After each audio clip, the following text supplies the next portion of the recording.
జర్న్ అంటే ఇది ఒక మరాఠీ సినిమా అనమాట. సూపర్ డూపర్ గా హిట్ అయిన బాక్స్ ఆఫీస్ లో బ్లాక్ మ్యాజిక్ మీద తీసినటువంటి సినిమా అనమాట. అంటే చేతబడులు వీటన్నిటి మీద తీసినటువంటి సినిమా అనమాట. ఇది ఒక తల్లి ఒక కూతురు సింగిల్ మదర్ అనమాట. ఇప్పుడు ఆ రోజు ఆ పాపని స్కూల్ పంపిస్తుంటుంది, వస్తూ ఉంటుంది అనమాట.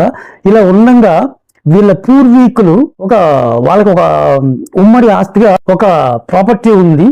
ఆ ప్రాపర్టీని ఎప్పటి నుంచో తాతకాల నుంచి ఉంది కదా, ఇది అమ్మేద్దాము, అమ్మేస్తే తలవ కాస్త వస్తుంటుంది, సో అమ్మేస్తున్నాం కదా అని చెప్పేసి ఒక సెండ్ ఆఫ్ ఇద్దాము, అందరం కలిసి ఒక సెలబ్రేట్ చేసుకుందాము, అందరం కలిసి అని చెప్పేసి నిర్ణయించుకొని అందరూ వెళ్తారన్నమాట. అక్కడికి ఈ తల్లి కూతురు కూడా వెళ్తారన్నమాట. ఇక వెళ్ళిన దగ్గర నుంచి అసలు కథ స్టార్ట్ అవుతుంది అనమాట. మీరు ఎక్స్పెక్ట్ చేసిందే, భయపెడుతూ ఉంటాయి, ట్విస్ట్లు ఉంటాయి, టర్న్స్ ఉంటాయి, రకరకాలు ఉంటాయి అనమాట. అదే ఈ సినిమా అనమాట. సో ఏముంది సినిమా అని అనుకుంటున్నారా? కానీ ఉందండి. దీంట్లో ఒక ఆర్టిస్టు నిలబెడత సినిమా అనమాట. ఆమె అమృత సుభాష్. సో నిలబెట్టిన సినిమా అంటే, సో ఇది జీ తెలుగులో వస్తుంది, స్ట్రీమింగ్ అవుతుంది అనమాట. మీరు తప్పకుండా చూడాల్సినటువంటి మంచి సినిమా. ఈ సినిమా ఫుల్ మూవీ నెరేషన్ కావాలంటే కనుక నాకు కామెంట్ బాక్స్ లో చెప్పండి, నేను నెరేట్ చేస్తాను.